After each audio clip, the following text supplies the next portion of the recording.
오늘부터 이번 한 달 동안은 예배에 대해서 함께 말씀을 나누려고 합니다. 덴버 산위의 교회 가면 예배 하나는 확실하게 드린다더라 라는 소문이 자자합니다.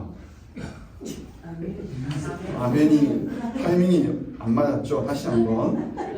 덴버 산위의 교회 가면 예배 하나는 확실하게 드린다는 소문이 자자합니다. 아멘. 감사합니다. 예배는 하나님을 만나는 시간입니다. 하나님께 나아가서 우리의 마음을 고백하고 하나님의 말씀을 듣고 그리고 하나님께서 우리 인생에게 행하신 많은 일들에 대해서 감사하고 경배하는 시간입니다. 그래서 예배를 드리는 것은 우리에게 기쁨이 됩니다. 주께와 엎드려 예배 드립니다. 주 계신 곳에 기쁨 가득 무엇과도 누구와도 바꿀 수 없네 예배 드림이 기쁨 됩니다.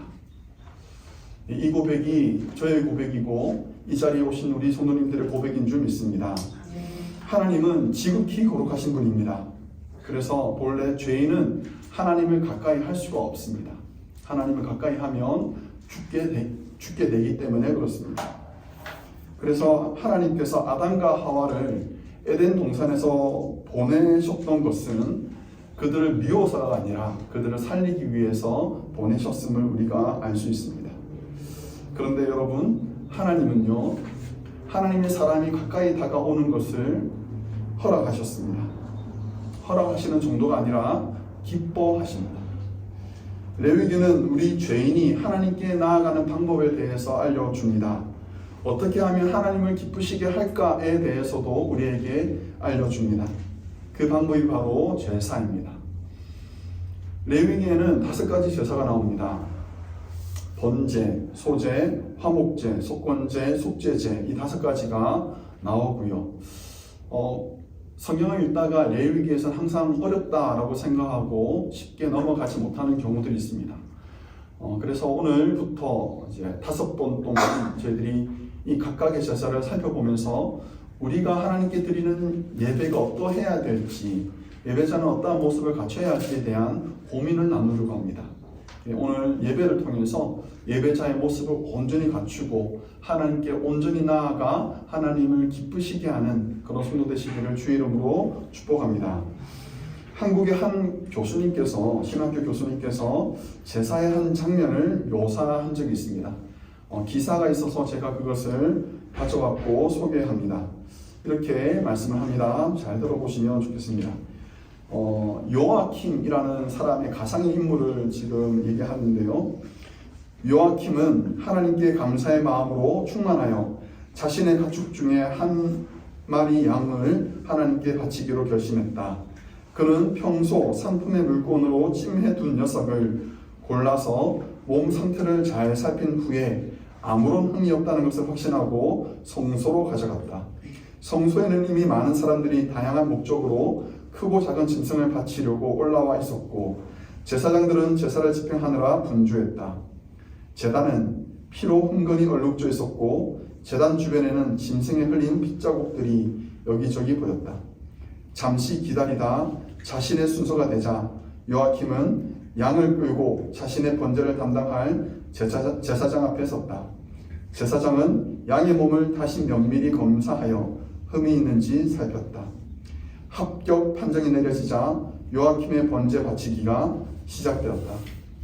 그는 제사장이 보는 앞에서 자신의 손을 양의 머리에 얹고서 이 번제를 통해 비천한 자신을 받아달라고 하나님께 기도하고 왜 이 번제를 바치는지 말씀드렸다.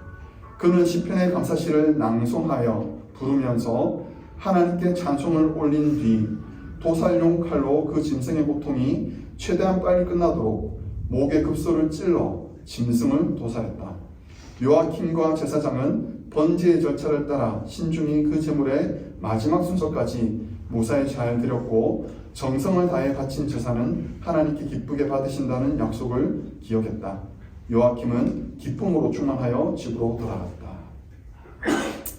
자, 이렇게 제가 말씀을 드리는 것은 성경의 기록과는 약간 다소 다른 부분이 있지만 고대 구약시대 때 어떻게 제사를 드렸는지 번제를 드렸는지에 대해서 이렇게 서술하는 형식이기에 우리에게 오늘 본문의 말씀을 잘 이해할 수 있는 도움이 된다 생각하고 가져왔습니다. 가상의 인물인 요아킴이 하나님께 번제를 드렸습니다. 그가 드렸던 제물은 양이었습니다.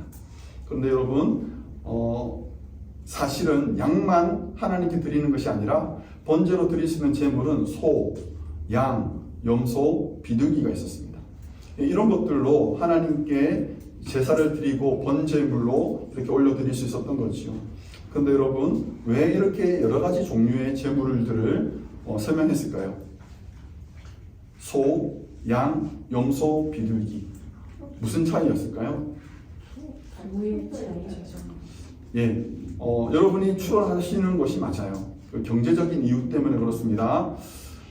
소 한 마리 가격을 알아보았습니다. 소 한 마리 가격, 23개월 이상 된 소 한 마리가 구입하려면 약 900만 원이 넘더라고요. 예, 900만 원이 넘습니다.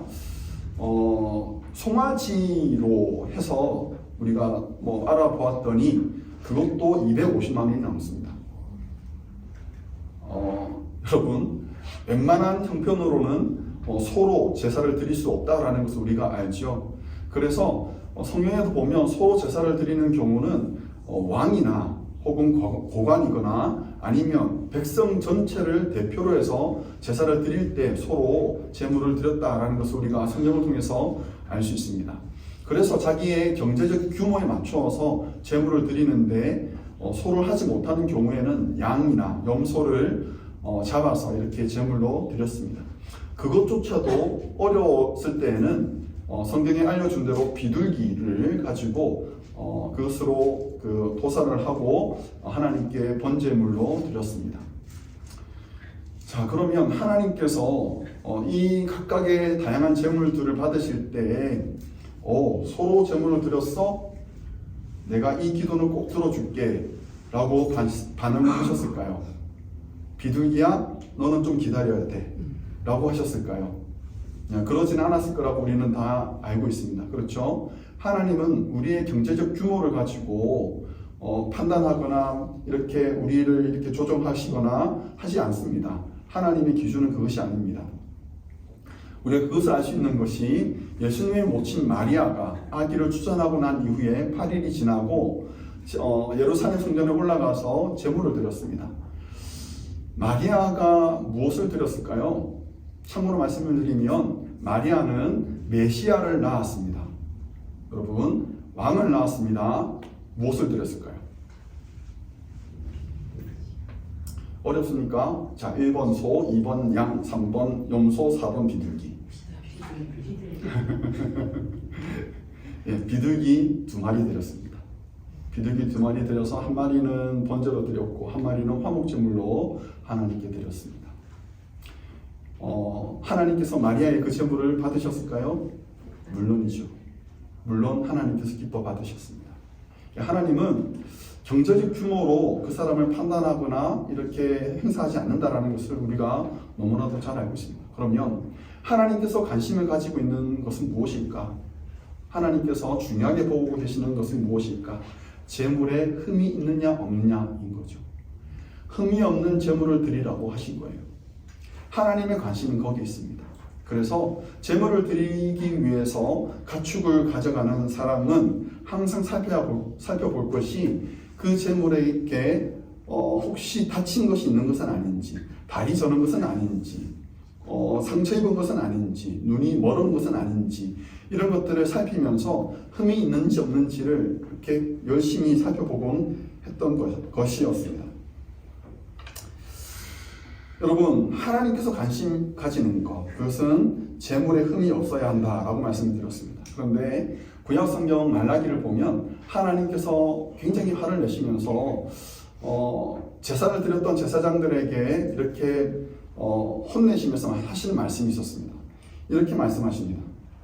만군의 여호와가 이르노라, 너희가 눈먼 희생제물을 바치는 것이 어찌 악하지 아니하며 저는 것 병든 것을 드리는 것이 어찌 악하지 아니하냐. 이제 그것을 너희 총독에게 드려보라. 그가 너를 기뻐하겠으며 너를 받아주겠느냐. 하나님께 제물을 드린다고 하는 그 제사장들이 가져온 제물들을 보니까 하나님께서 기뻐 받으실 만한 제물이 아니었던 거예요. 소이기도 하고 양이기도 하고 염소이기도 한데 하나님께서 섭섭했던 거예요. 왜냐하면 발이 절고 눈이 멀었고 몹쓸 것들을 가져온 거지요. 한국에서 그 그로소리 그 스토어에서 귤 한 박스를 산 적이 있습니다.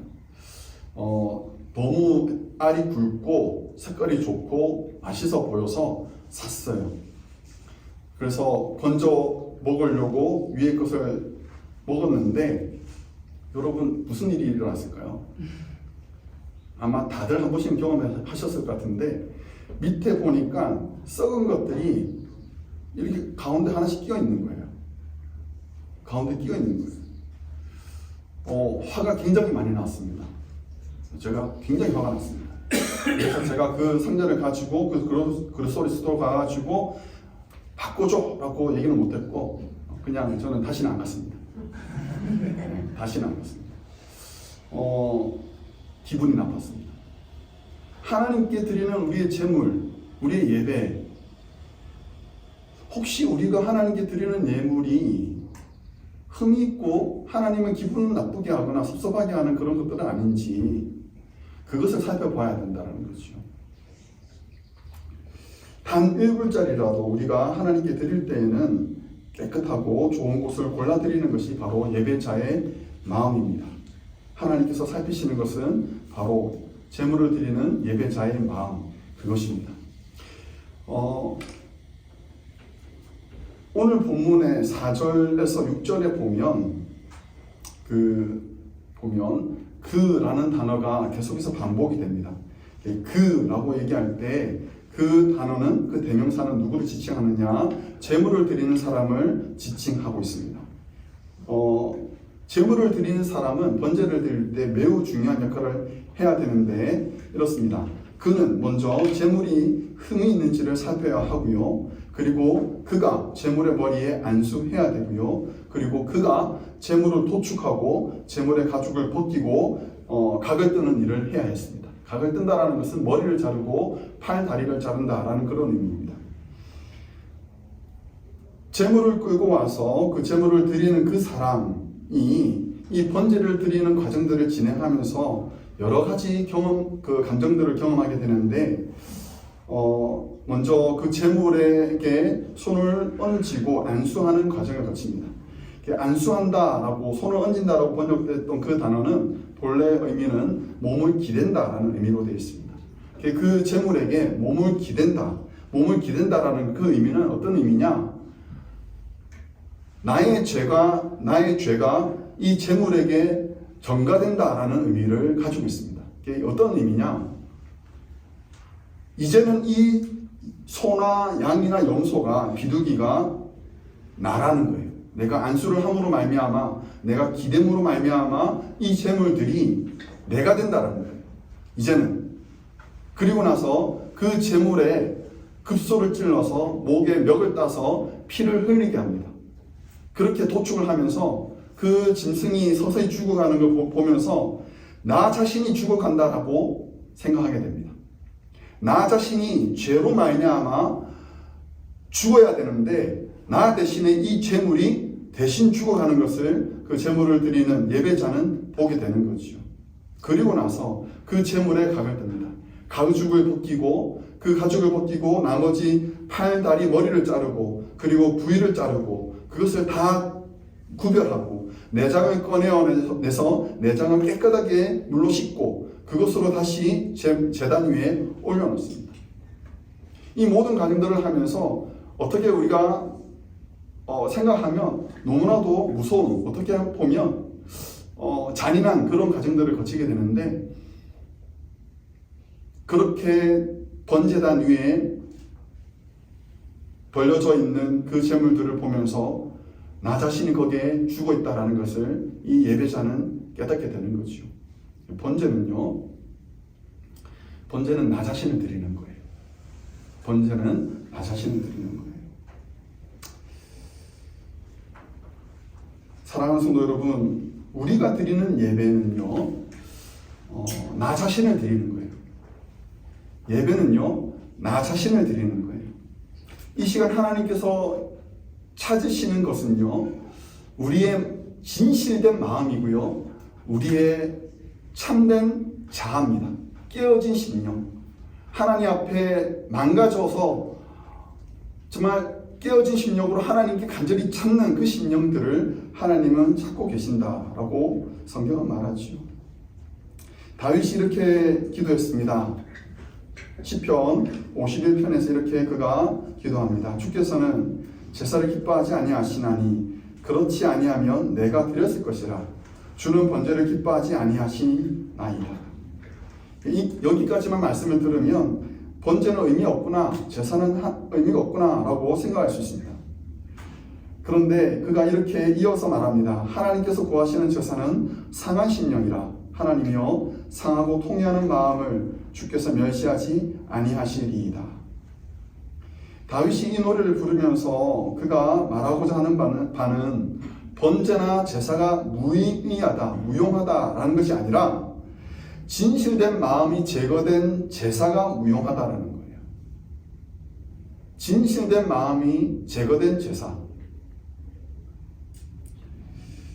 깨어진 마음, 산산조각난 심령으로 하나님께 나아가 엎드린 예배자를 하나님은 찾고 계십니다. 그리고 그 사람을 하나님은 외면하지 않습니다. 사랑하는 성도 여러분, 오늘 우리가 예배를 드리고 있습니다. 오늘 예배를 드릴 때 하나님께 여러분들의 진실된 마음을 온전히 드리시기 바랍니다. 여러분 가면을 벗으시기 바랍니다. 여러분들 꾸미고 있는 그 화장을 지우시고요. 나를 감추고 있는 그 모습은 다 버리시고요. 하나님께 통회하는 심령으로 나아가십시오. 하나님이 그 마음을 찾고 계십니다. 그 마음을 드리는 사람요, 하나님이 받으시는 거죠. 사랑하는 성도 여러분, 마음을 다하여서, 뜻을 다하여서, 힘을 다하여서 예배하는 거룩한 예배자가 되기를 주의 이름으로 간절히 축원합니다. 예배를 드리는 자가 제물을 잡아서 도축하고 가죽을 벗기고 각을 뜨고 나면 이후에는 제사장의 시간이 시작됩니다. 제사장은요, 제단 위에 불을 놓고 그 위에 나무를 버려놓습니다. 그리고 그 나무 위에는 각을 뜬 제물과 머리와 기름을 버려놓고요, 그렇게 그것을 다 태워드립니다. 뿐만 아니라 먼저 씻었던 내장과 그리고 정강이를 깨끗하게 진열하고 그것 또한 전부 다 불살라 태워버립니다. 가죽은 제사장의 몫으로 남겨놓습니다만 나머지 부위는 아낌없이 다 태워버립니다. 가장 좋고 아름다운 제물을 가지고 와서 그것을 자기 손으로 도살하고 도축하고 다 그것을 하나님께 태워드리는 것, 이것이 바로 번제입니다. 번제는 전부를 태워드리는 것이 바로 특징입니다. 어떤 이는 제사를 드리고 난 이후에 재와 연기만 남는 것을 보면서 그 허무함을 생각할지도 모릅니다. 아니면 내가 손해를 봤다라고도 생각할 수도 있습니다. 내가 이렇게 제사를 드리려고 이 먼 거리를 제물을 끌고 와서 드렸단 말이야? 그리고 남는 것은 재와 연기밖에 없단 말이야? 라고 생각하면서 그 의미가, 그 예배의 의미가, 제사의 의미가 참 무의미하다라고 생각할지도 모릅니다만 9절 하반절에 성경은 이렇게 말합니다. 같이 한번 읽어보겠습니다. 이는 화제라 여호와께 향기로운 냄새니라. 여러분, 하나님은요, 다 태워드려서 하나님께 올라가는 그 연기를 향기로운 냄새라고 말씀을 하십니다. 하나님께서 찾으시는 것은 향기로운 냄새입니다. 향기로운 냄새. 다 태워드리는 것, 온전히 태워드리는 그것이 바로 하나님께서 기뻐하시는 제사다라는 거죠. 오늘 말씀을 준비하면서 이번 한 주 동안 제 머릿속에 떠나지 않았던 두 사람이 있었습니다. 한 사람은 자기 인생을 낭비했던 사사 삼손이었습니다. 삼손의 출생부터 그는 축복을 받았습니다. 아이를 낳지 못하는 마노아의 가정에서 하나님께서 은혜를 베푸시고 축복하셔서 아기 삼손이 태어나게 하셨고요. 아기 삼손이 태어나자마자 하나님께서는 그 가정에게 그리고 그 아이에게 축복하셔서 그 아이가 건강하고 축복받는 아이로 자라나도록 하셨습니다. 그리고 그가 사는 동안에는 하나님의 영이 그와 동행하면서 어디를 가든지 그가 승승장구하도록 하셨습니다. 하나님께서 삼손을 이 땅에 보내시면서 주셨던 사명은 분명했습니다. 40년 동안 이스라엘을 괴롭혔던 블레셋으로부터 그들의 소나기로부터 이스라엘을 건져내어서 구원하는 것이 바로 하나님께서 사사 삼손을 보내신 목적이었습니다. 이 사명을 위해서 삼손은 나실인으로 구별되었고 나실인이 되므로 그는 하나님과 언약을 맺게 됩니다. 성경을 보면 세 가지를 하지 말라라고 되어 있습니다. 여러분이 아시는지 모르겠는데요.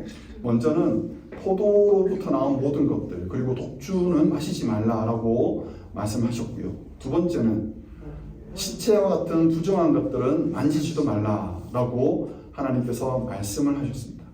세 번째는 혹시 기억나십니까? 예, 머리에 칼을 대지 말라, 머리에 삭도를 대지 말라라고 하나님께서 당부하셨습니다.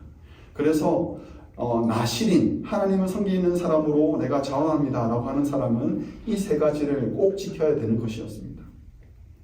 그런데 사사기 13장에서 삼손의 출생을 이야기하고 난 이후로부터 바로 14장부터 16장까지 약 넉 장에 걸쳐서 삼손의 이야기는요, 하나님의 뜻을 따르는 그런 사명자의 모습은 전혀 보이지 않습니다.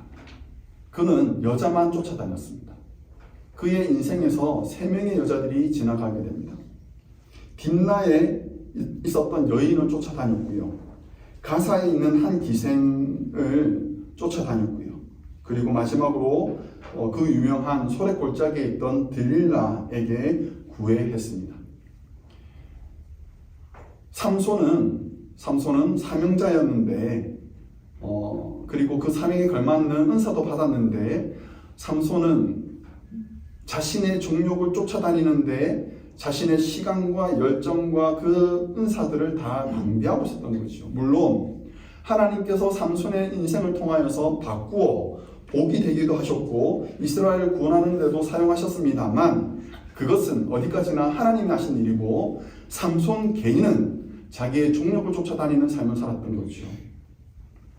나중에 들릴라가 삼손에게 묻습니다.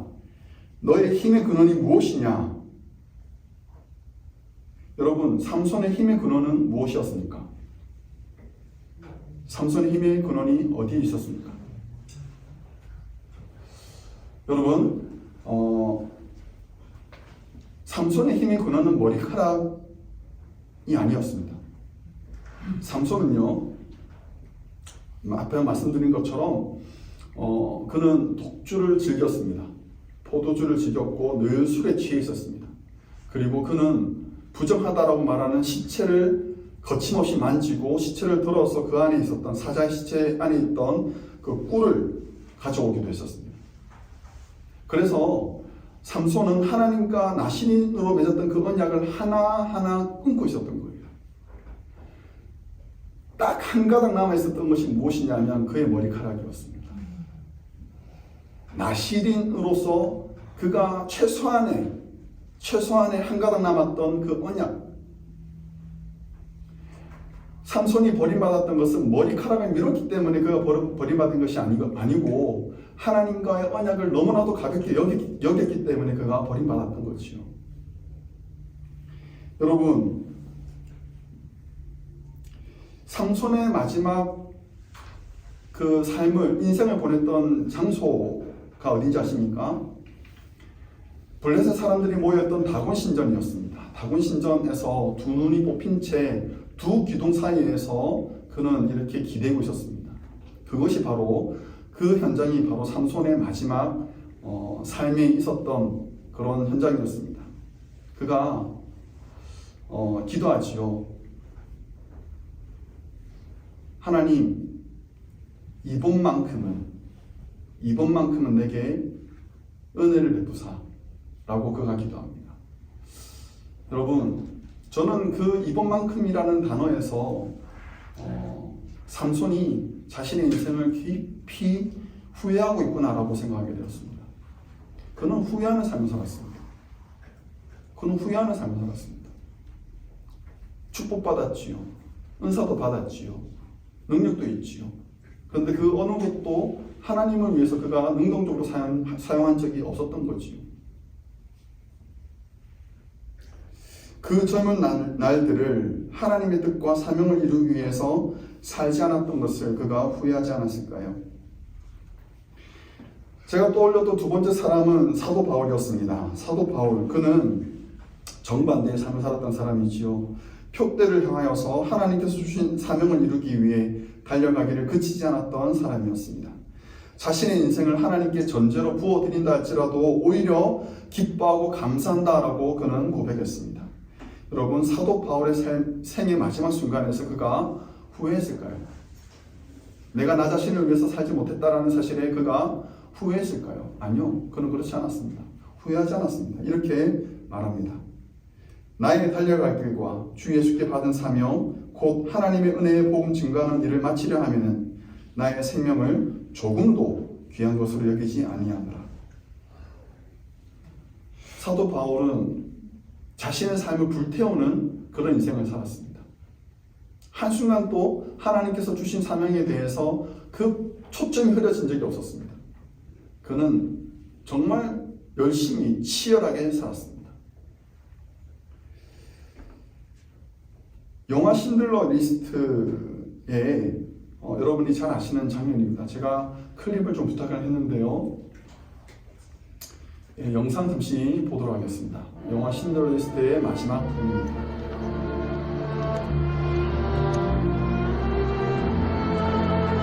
As Hebrew from the Talmud, it says, whoever saves one life saves the world entire.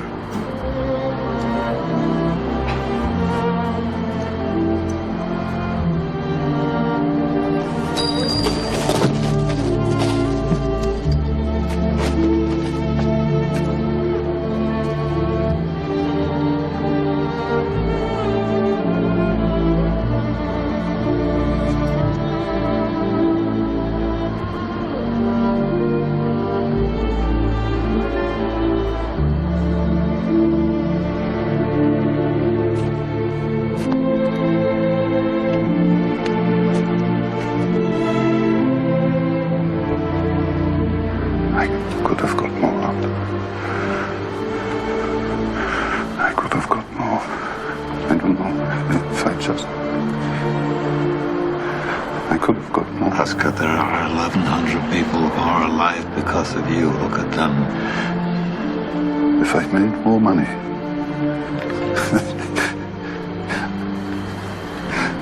I threw away so much money. You have no idea. If I just... There will be generations because of what you did.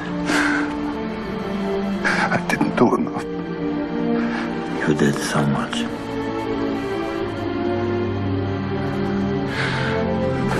This car. Kurt would have bought this car. Why did I keep the car? 10 people right there. 10 people.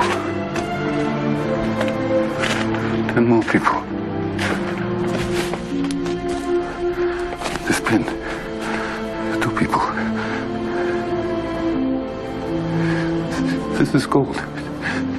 2 more people. He would have given me 2 more. At least 1. He would have given me 1. 1 more. 1 more person. A person stand for this. I could have got 1 more person. And I didn't. I didn't.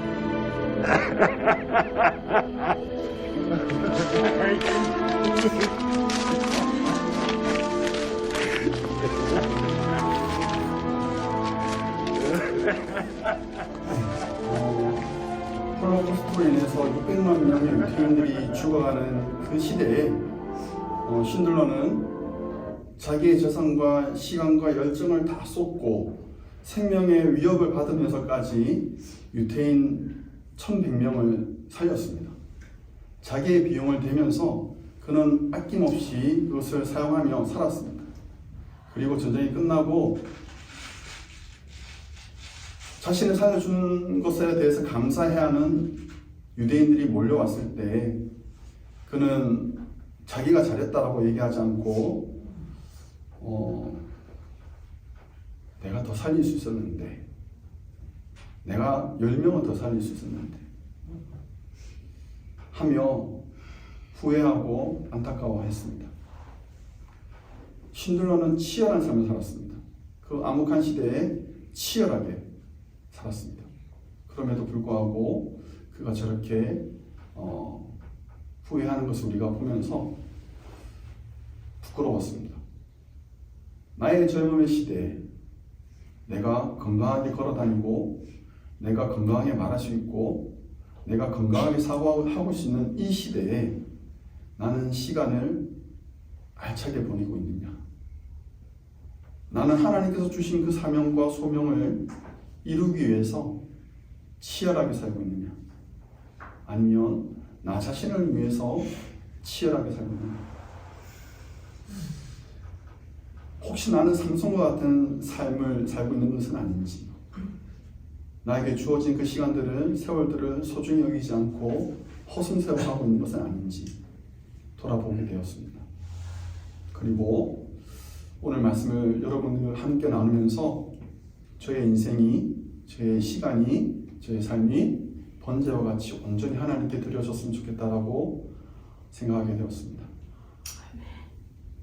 이 각오가 저뿐만 아니라 하나님께 자신의 삶을 드리기를 결단하는 예배자로서 다짐하는 우리 성도님들에게도 동일한 도전이 되었으면 좋겠고 결단과 결심을 하는 우리 성도님들이 되시기를 간절히 바랍니다. 마지막으로 로마서 말씀 함께 읽고 오늘 말씀 마치도록 하겠습니다. 사도 바울이 이렇게 공언합니다. 같이 읽어보겠습니다. 그러므로 형제들아 내가 하나님의 모든 자비하심으로 너희를 권하노니 너희 몸을 하나님이 기뻐하시는 거룩한 산 제물로 드리라. 이는 너희가 드릴 영적 예배니라. 너희는 이 세대를 본받지 말고 오직 마음을 새롭게 함으로 변화를 받아 하나님의 선하시고 기뻐하시고 온전한 뜻이 무엇인지 분별하도록 하라. 아멘. 우리에게 주어진 이 시간들을 우리는 프레젠트라고 얘기합니다. 하나님께서 우리에게 주신 선물입니다. 이 시간들을 여러분들 낭비하지 마시고 허비하지 마시고 여러분들이 하나님을 위해서 소명을 위해서 알차게 보내시길 바랍니다. 그렇게 하기 위해서는 여러분 하나님의 뜻이 무엇인지를 늘 살피시기 바랍니다. 그렇지 않으면 목표가 흐려집니다. 그렇지 않으면 우리가 시간을 방탕하게 됩니다. 하나님 뜻을 날마다 구하며 그래서 우리의 주어진 시간들을 하나님의 뜻을 이루는 데 사용하는, 그래서 하나님께 우리의 삶이 온전히 드려지는 향기로운 제물과 같이 받아들여지는 그런 성도 되시기를 주의 이름으로 간절히 축원합니다.